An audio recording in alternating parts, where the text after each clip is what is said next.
Engkaulah ingin ku turut, ya Tuhanku, ya Yesusku.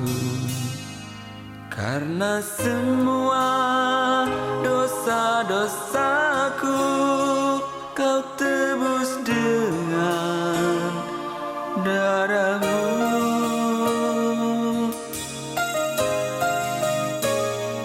Meskipun di dunia ini ku peroleh segala-galanya, namun yang selalu ku rindu hanya Bapak Ibu Saudara, ada sukacita.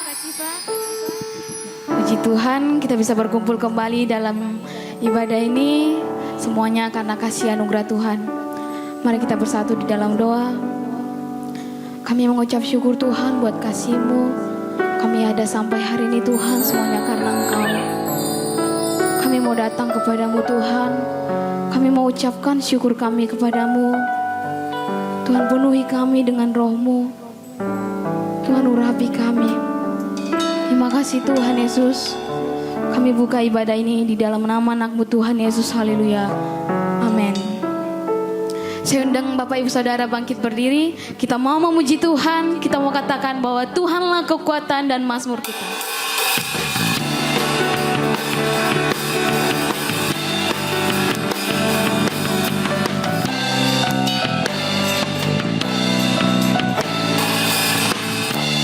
Tuhanlah kekuatan dan mazmurku.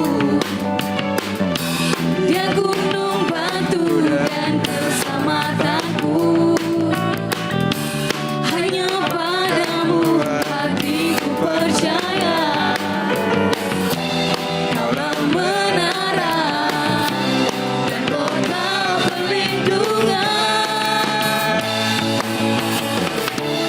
Ku mau selalu bersyukur sebab cinta-Mu padaku takkan pernah berubah. Hatiku percaya walau bumi bergoncang, gunung-gunung berancang, namun kasih setia-Mu tak pergi dariku. Amin, amin.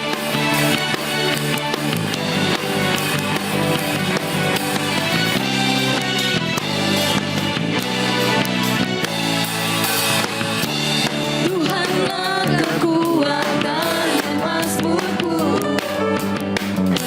Dia gunung batu dan keselamatanku.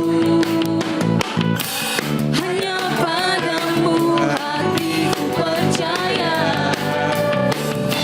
Kaulah menara dan kota perlindungan. Ku mau selalu bersyukur sebab cinta-Mu padaku takkan pernah berubah. Hatiku percaya walau bumi bergoncang, gunung-gunung berancang, namun kasih setia-Mu tak pergi dariku. Bersyukur sebab cinta-Mu padaku takkan pernah berubah. Hatiku percaya walau bumi bergoncang, gunung-gunung berancang, namun kasih setia-Mu tak pergi. Ku mau selalu bersyukur sebab cinta-Mu padaku takkan pernah berubah. Hatiku percaya walau bumi bergoncang, gunung-gunung berancang, namun kasih setia-Mu tak pergi dariku. Ku mau selalu bersyukur sebab cinta-Mu padaku takkan pernah berubah. Hatiku percaya walau bumi bergoncang,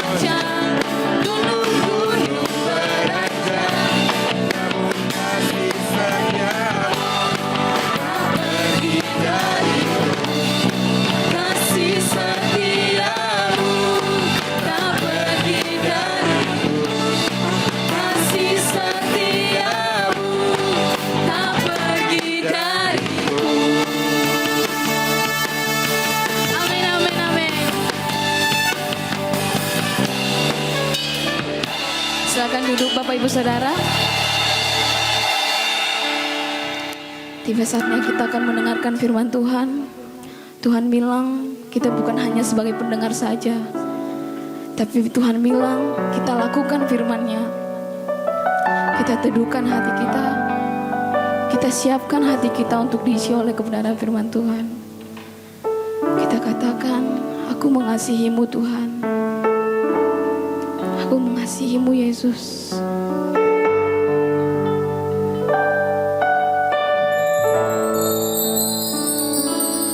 Aku mengasihi Engkau Yesus dengan segenap hatiku.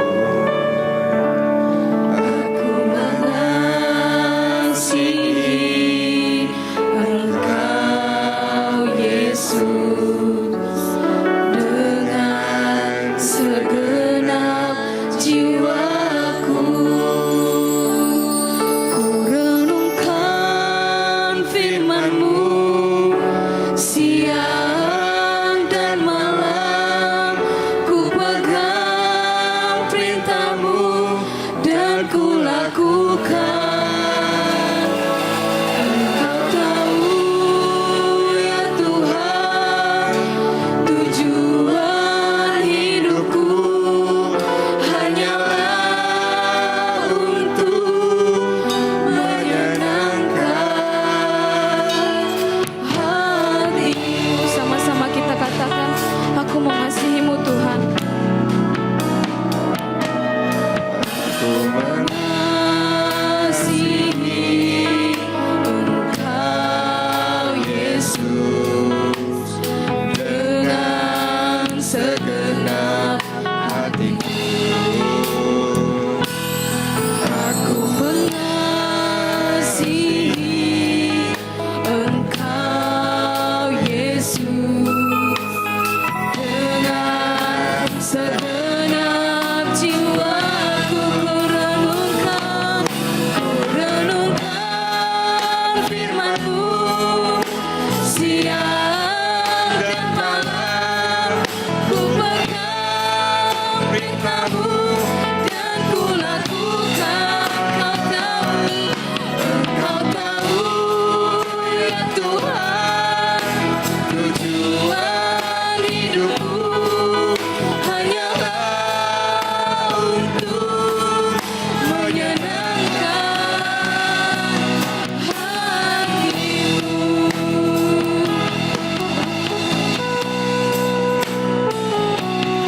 Ku renungkan firman-Mu siang dan malam.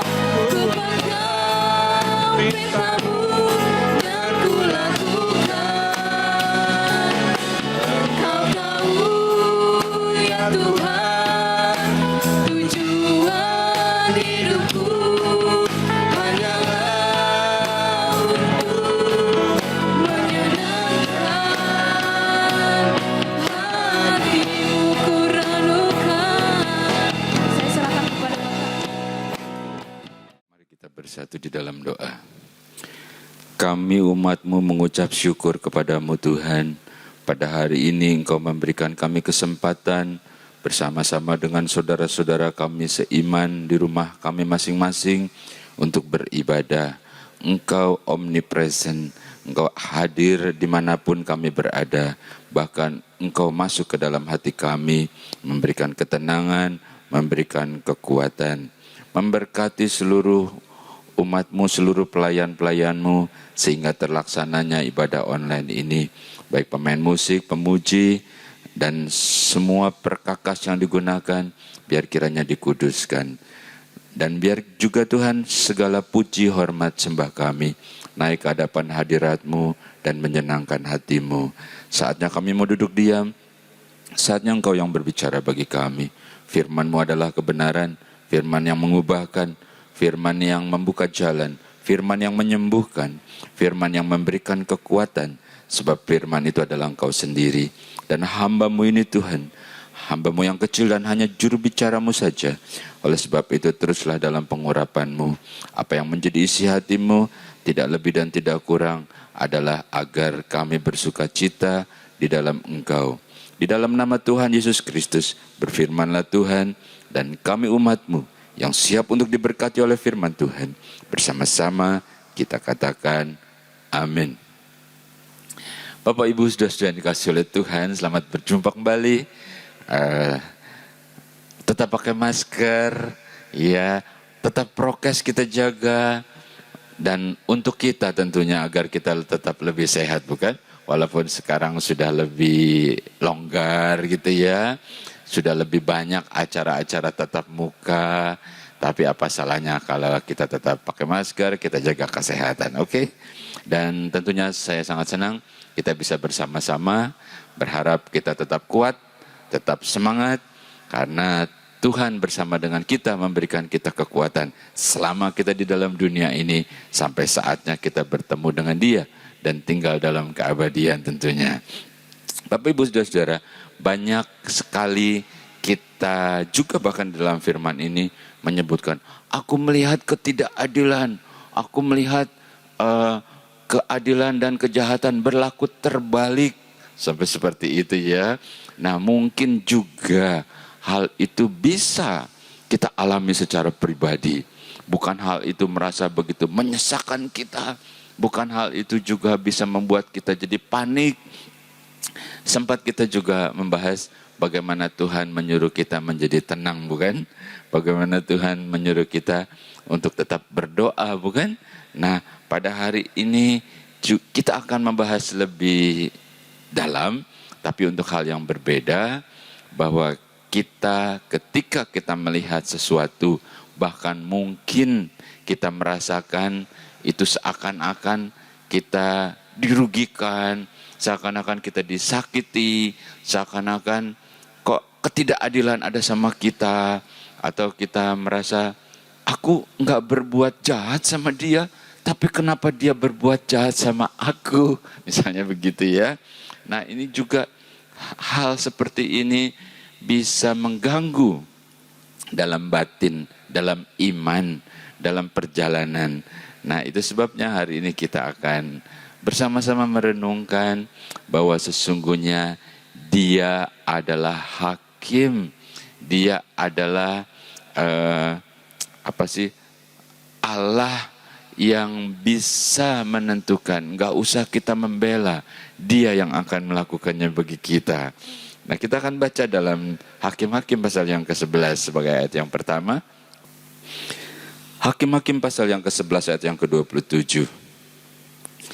Jadi aku tidak bersalah terhadap engkau, tetapi engkau berbuat jahat terhadap aku dengan berperang melawan aku. Tuhan, hakim itu, Dialah yang akan menjadi hakim pada hari ini antara orang Israel dan Bani Amon. Bapak Ibu saudara-saudara, sebagai ayat pembuka, seperti yang tadi kita sudah singgung, ini adalah satu kisah. Tiba-tiba Bani Amon itu ngajakin perang, gitu ya, berbuat jahat. Nah, bangsa Israel saat itu kebingungan, gitu ya. Loh, kenapa? Kita tidak bermusuhan, kita tidak pernah saling menyakiti, aku tidak merugikan. Kenapa kau tiba-tiba ngajakin perang dan mau menyerang, begitu ya? Dan bangsa Israel bilang, biarlah Tuhan yang menjadi hakim itu. Dia yang akan melihat siapa yang benar, siapa yang salah. Halo, Bapak Ibu saudara-saudara, itulah hidup. Ya, bahwa bisa terjadi di mana hal-hal yang mengejutkan, yang kadang-kadang kita juga nggak salah gitu ya, tapi tiba-tiba terjadi seakan-akan kita diserang gitu. Seperti tadi ya, si Bani Amon ini, loh kenapa? Aku nggak ada masalah apa-apa, kita baik-baik saja. Seperti itu bisa terjadi. Itu mengagetkan kita, menekan kita seakan-akan, loh kau kenapa dengan aku? Aku kan gak pernah nyakitin kamu, aku gak pernah merugikan, kenapa kau tiba-tiba berbuat begitu gitu ya.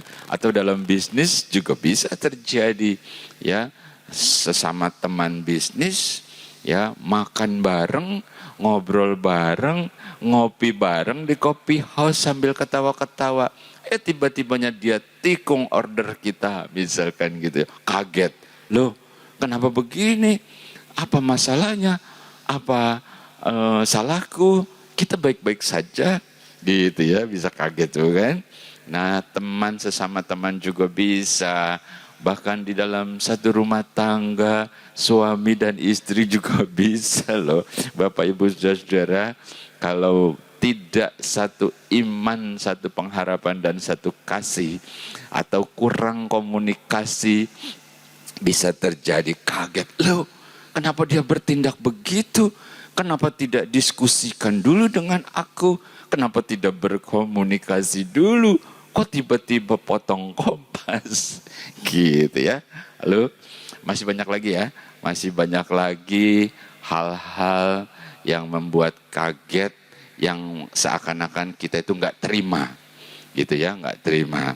Tapi kalau tadi bangsa Israel bilang, biarlah Tuhan, dia itu hakim yang paling adil. Dia yang paling tahu ketika engkau menyakiti aku gitu ya. Ketika engkau merugikan aku gitu kan. Ketika engkau tikung orderku dalam bisnis gitu ya. Biarlah Tuhan dia hakim yang paling adil. Bapak Ibu Saudara-saudara, mari kita masuk lebih dalam lagi. Kita bersama-sama merenungkan bahwa Tuhan dia adalah Allah yang hidup, Allah yang mengasihimu, Allah yang tidak tinggalkan engkau. Bukan cuma tenang saja, tapi kita harus tahu dia adalah Allah, hakim yang peduli kepada kita. Kita baca Bilangan pasal yang kedua. Bilangan pasal yang ke-12, maksud saya ayat yang kedua. Demikian firman Tuhan. Kata mereka, sungguhkah Tuhan berfirman dengan perantaraan Musa saja? Bukankah dengan perantaraan kita juga ia berfirman? Dan kedengaranlah hal itu kepada Tuhan. Bapak Ibu Saudara, tahu ya kisah ini ya? Tahu ya? Halo? Iya, ini si Miriam. Miriam ngegeng, tahu ngegeng ya? Miriam ngegeng itu kesel sama Musa gitu ya. Nah Miriam ini merasa nih ya, kau tahu siapa aku. Bahkan dalam firman Tuhan dikatakan Miriam itu seorang nabiah. Dia yang pimpin puji-pujian. Kalau dia angkat suara, hadirat Tuhan turun. Pokoknya luar biasa Miriam. Suatu ketika dia kesal sama Musa, dia ngegeng. Rame-rame dia bilang, Musa tuh ya, dia salah tuh, begini ya, kita nggak usah bahas lah ya, salah. Jadi Musa itu bersalah. Terus lalu dikatakan tadi ayat yang kedua, kita tahu kan, emangnya Tuhan cuma ngomong sama Musa doang, sama kita juga berfirman kan, gitu. Wah, udah mulai ngegeng dia. Lalu dikatakan, lalu kedengaranlah juga kepada Tuhan. Dah sampai di situ saja. Ya, Bapak Ibu Saudara-saudara. Jadi hal pertama, ketika engkau menghadapi permasalahan, mungkin sesuatu yang mengagetkan, yang tadi kita udah singgung tadi ya, rasanya nggak terima, ya. Hal pertama, ketahuilah bahwa Tuhan tidak tuli, dia juga tidak buta.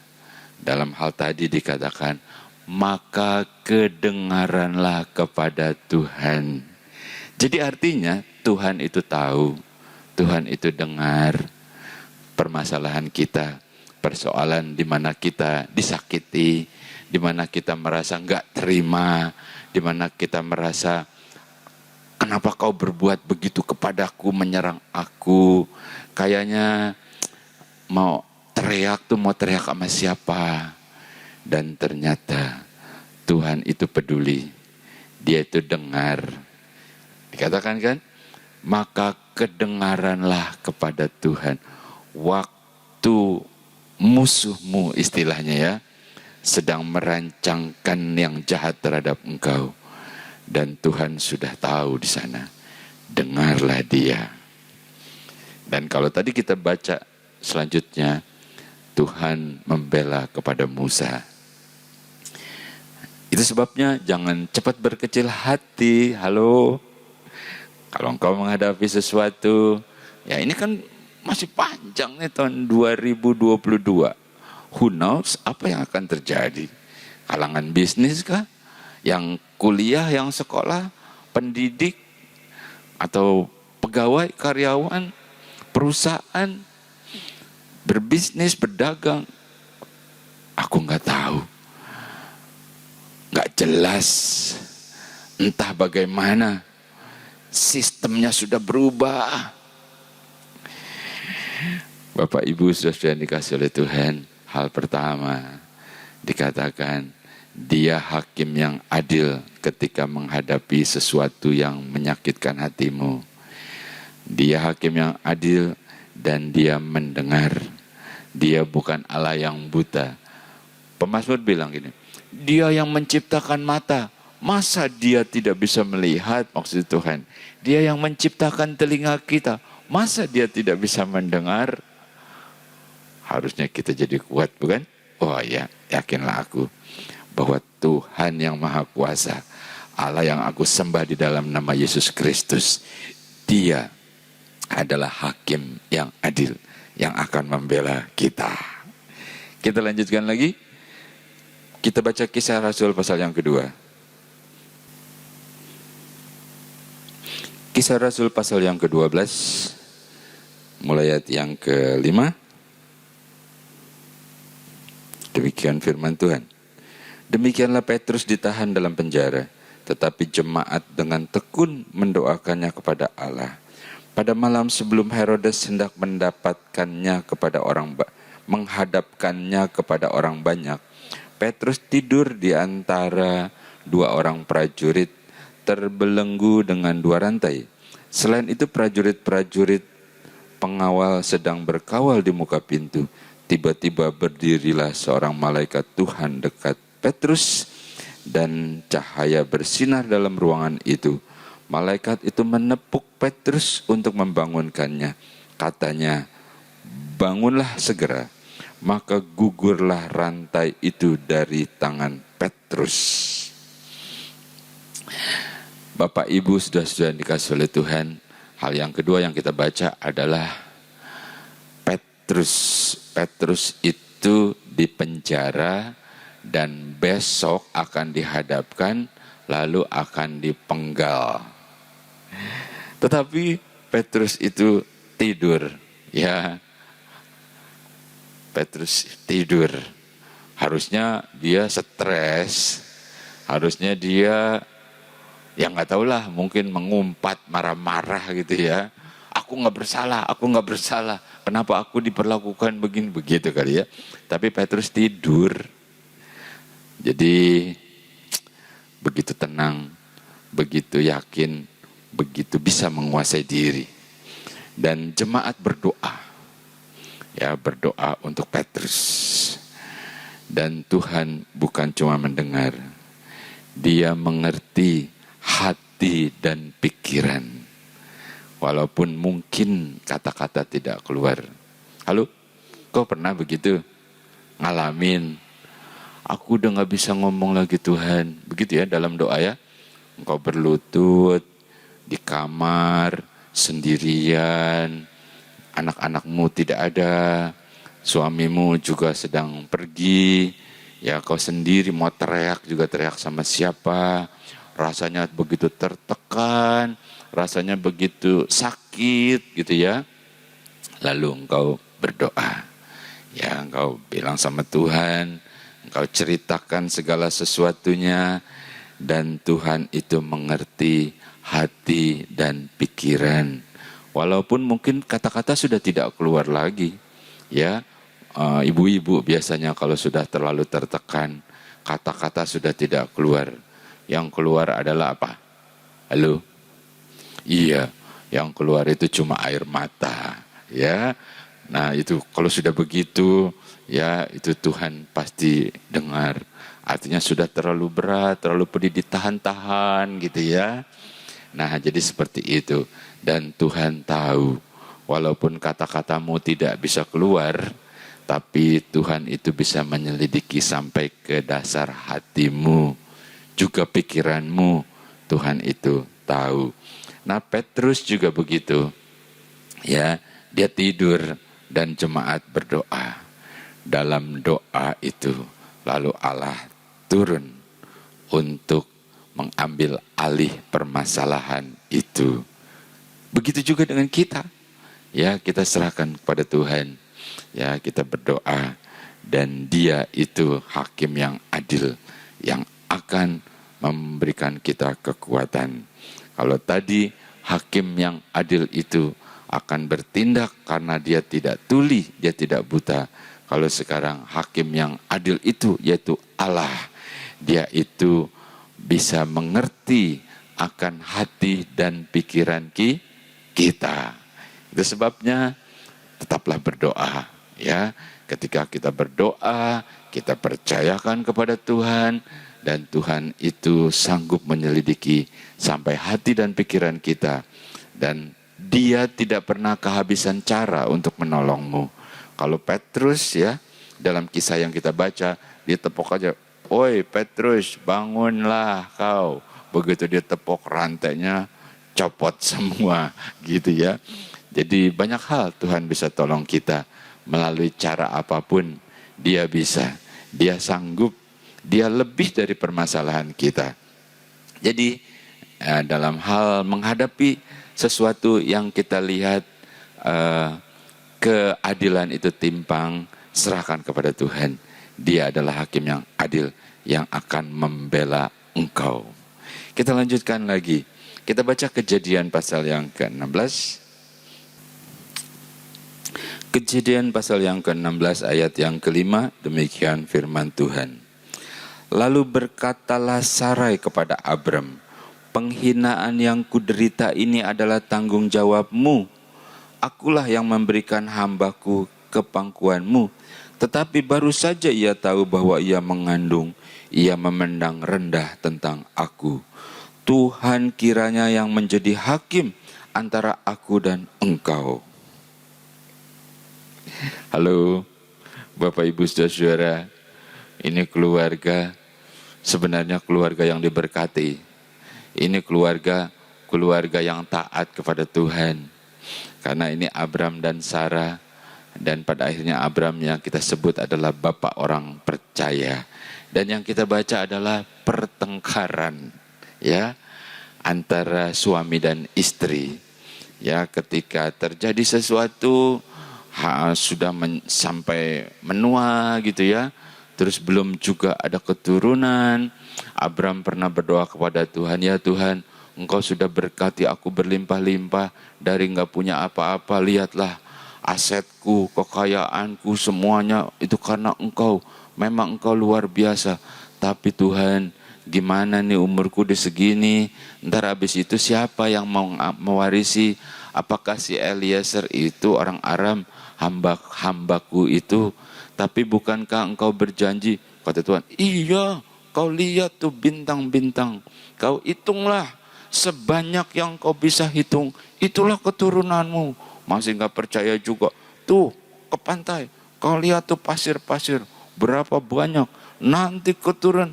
Tapi tunggu punya tunggu. Ya, gak pernah kesampaian. Di mana Tuhan? Kayaknya gak adil nih. Jangan-jangan Tuhan lupa nih. Jangan-jangan Tuhan sibuk. Apa mungkin Tuhan udah gak mampu? Atau mungkin jangan-jangan Tuhan ini sudah lupa sama aku. Dia sudah berpaling kepada yang lain tuh. Sudah pindah ke lain hati. Halo. Dalam hal ini akhirnya kita tahu ya. Akhirnya Abram melakukanlah cari jalannya dia, jalannya Abram. Ya, kata Sarah, udahlah itu kau nikahi dia. dan baru saja dia tahu dia hamil, lalu udah langsung nyakitin gitu ya, kalau ceritanya begitu.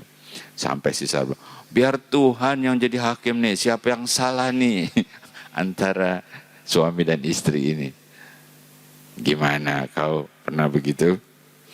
Oh, tapi kasusnya pasti beda lah. Tapi memang bisa terjadi. Bisa terjadi. Dalam satu atap pun bisa terjadi perbedaan. Bisa terjadi pendapat-pendapat yang berseberangan. Tapi jangan oposisi. Halo. Bapak Ibu Saudara-saudara, ketahuilah, ini juga bisa terjadi dalam setiap kehidupan kita. Ini karena tidak sabar menunggu waktunya Tuhan. Ada kan lagunya kan? Waktu Tuhan pasti yang terbaik, gitu ya, tahu ya? Nah itu jangan cuma bisa nyanyi doang. Jadi ketika nggak sabar, lalu pikirkan sendiri, cari jalannya sendiri, akhirnya malah menusuk ke hati. Jadi bukan damai sejahtera, bukan sukacita, akhirnya jadi bantah-bantahan, jadi pertengkaran, bahkan tidak mungkin jadi pecah perahu kehidupan keluarga itu. Padahal dia seharusnya menunggu waktunya Tuhan. Ini bukan keluarga yang asal-asalan. Ini keluarga pilihan, keluarga yang diberkati, keluarga taat, keluarga yang Tuhan mau punya rencana banyak dalam dia. Tapi sayang ya, sangat disayangkan. Itulah sebabnya kita harus selalu koreksi bahwa Tuhan juga punya rencana indah dalam setiap kehidupan kita. Kadang-kadang kita harus menunggu waktunya Tuhan. Dan Dia hakim yang adil. Dia pasti tepat waktu. Dia tidak akan pernah terlambat. Dia pasti menepati janjinya. Apa yang Dia janjikan kepada kita melalui Yesus Kristus, Dia pasti tepati. Jadi hal yang berikutnya adalah bukan cuma Dia mengerti hati dan pikiran, tapi Dia juga Allah yang menepati waktunya. Jadi mungkin saja pada tahun 2021 banyak doa-doa kita yang kita rasa, kok Tuhan belum jawab ya? Di mana Tuhan ya? Kalau membaca ini, kita tahu bahwa Tuhan hakim yang adil itu, Dia itu punya waktu yang tepat buat setiap kita. Kau harus percaya.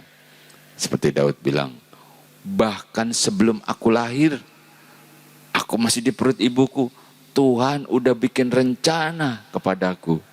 Pasti rencana yang indah. Kalau sekarang mungkin dalam melakukan rencana Tuhan, engkau belum optimal sampai rencana Tuhan di puncaknya. Kita kerjakan terus. Jangan putus asa, jangan semangat. Rencana Tuhan sampai betul-betul rencana yang paling optimal. Mungkin sekarang baru seperempatnya, mungkin juga baru separuhnya. Walaupun kita lihat udah hebat banget, belum optimal. Mari kita kerjakan sampai rencana Tuhan yang paling optimal itu kita bisa kerjakan. Dan Tuhan itu waktunya tepat. Kerjakan terus dan tetap semangat bersama dengan Tuhan. Terakhir, kita baca Kejadian pasal yang ke-18. Kejadian pasal yang ke-18 ayat yang ke-25, demikian firman Tuhan. Jauhlah kiranya daripadamu untuk berbuat demikian, membunuh orang benar bersama-sama dengan orang fasik, sehingga orang benar itu seolah-olah sama dengan orang fasik. Jauhlah kiranya demikian daripadamu, masakan hakim segenap bumi tidak menghukum dengan adil. Yang terakhir, kita lihat ini adalah dialog Abraham tentang Sodom dan Gomora. Di situ ada Lot, ada saudaranya, lalu Tuhan berdialog. Ya, kata Abraham, engkau Allah yang adil. Demi ada orang benar, masa kau bunuh semuanya? Jadi seakan-akan sama. Apa yang bisa kita simpulkan dari kisah ini? Iya, dia hakim yang adil untuk menyelamatkan kita. Ya, yang lain itu yang harusnya mati mendapat kesempatan juga untuk hidup. Dia hakim yang adil, tapi dia juga penuh kasih. Mungkin saat itu kita justru lagi terhilang, tapi dia tidak sikat sapu bersih, mati kau, neraka gitu ya. Tidak, dia kasih kesempatan. Dan kita beroleh anugerah itu. Karena hakim yang adil itu, dia adalah yang terbaik untuk hidup kita. Itu sebabnya kalau kita menerima anugerah itu, bisakah kita juga melihat kalau ada teman kita, saudara kita, kalau istilahnya sedang menuju kepada neraka, bisakah kita tarik dia, kasih tahu ada jalan yang sebenarnya yang terbaik. Bukan cuma selama di dalam dunia ini, tapi juga jalan sampai kekekalan, yaitu sorga. Cuma dua macam, sorga dan neraka. Pilihlah. Dan tentunya kita adalah umat yang diselamatkan. Jadi yang terakhir, dia adalah hakim yang adil, hakim yang terbaik untuk hidup kita. Halo. Jadi mulai sekarang, mungkin kita akan melihat ketidakadilan, berontak, atau mungkin kita merasa tertekan, tertindas, mengeluh. Oh, sekarang tidak lagi. Karena kita tahu, dia adalah hakim yang adil, yang akan melakukan bagi kita. Bahwa dia tidak buta, dia tidak tuli. Dan juga dia mengerti hati pikiran kita. Dan dia juga hakim yang adil, yang bekerja dan tahu persis waktu yang paling tepat. Dan yang terakhir tadi kita sudah bahas, kita sudah renungkan bersama-sama, bukan? Bahwa dia hakim yang adil. Dia adalah yang terbaik untuk hidupmu, untuk keluargamu, untuk anak-anakmu, untuk istrimu, untuk suamimu, untuk keturunanmu. Dia yang terbaik buat engkau. Jadilah kuat, tetaplah tenang, tetaplah beriman, percayakan kepada dia. Hari ini kita bersama-sama sudah merenungkan bahwa Tuhan adalah hakim yang adil yang ada di pihak kita. Tuhan Yesus memberkati. Mari kita berdoa. Mengucap syukur kepadamu Tuhan, karena pada hari ini bersama-sama dengan saudara-saudara kami seiman, kami mendapat berkat, mendapat kekuatan tentang siapa Engkau yang senantiasa akan membela, yang senantiasa ada di pihak kami. Dan Engkau adalah Allah yang kuat, Engkau Allah yang tidak pernah terlambat, Engkau adalah Allah yang terbaik dalam hidup kami. Di dalam nama Tuhan Yesus Kristus, memberkati setiap kami yang ikut dalam ibadah online ini Tuhan. Siapapun kami, dalam kedatangan kami, Engkau kenal kami. Kami percaya ini bukan kebetulan, karena Engkau justru ingin membuka jalan bagi kami, karena Engkau ingin menolong kami, dan Engkau ingin membuktikan bahwa Engkau mengasihi, dan Engkau kenal kami secara pribadi.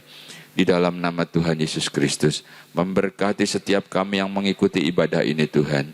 Berkati keluarganya, berkati anak-anak, mantu sampai cucu-cucunya. Berkati usaha mata pencarian. Berkati juga Tuhan dalam keluarga. Berikan kesehatan, berikan umur panjang, sampai kami bisa melihat anak-anak dari anak-anak kami tumbuh dewasa. Terima kasih buat hari ini Tuhan. Terima kasih buat kemenangan hari ini. Kami mulai hari pertama ini bersama dengan Engkau. Sepanjang minggu ini kami serahkan di dalam tangan-Mu. Engkau memberkati. Dan kembalikan kami pada minggu berikutnya, di mana kami bisa bersama-sama seperti hari ini untuk beribadah, mengucap syukur kepadamu. Kami percaya Tuhan, Engkau sudah memberkati kami dan Engkau sedang melakukannya bagi kami. Dengan iman, dengan percaya, dengan ucapan syukur, kita terima berkat Tuhan. Bersama-sama kita katakan amin. Tuhan ingin ku turut, ya Tuhanku, ya Yesusku. Karena semua dosa-dosaku Kau tebus dengan darah-Mu.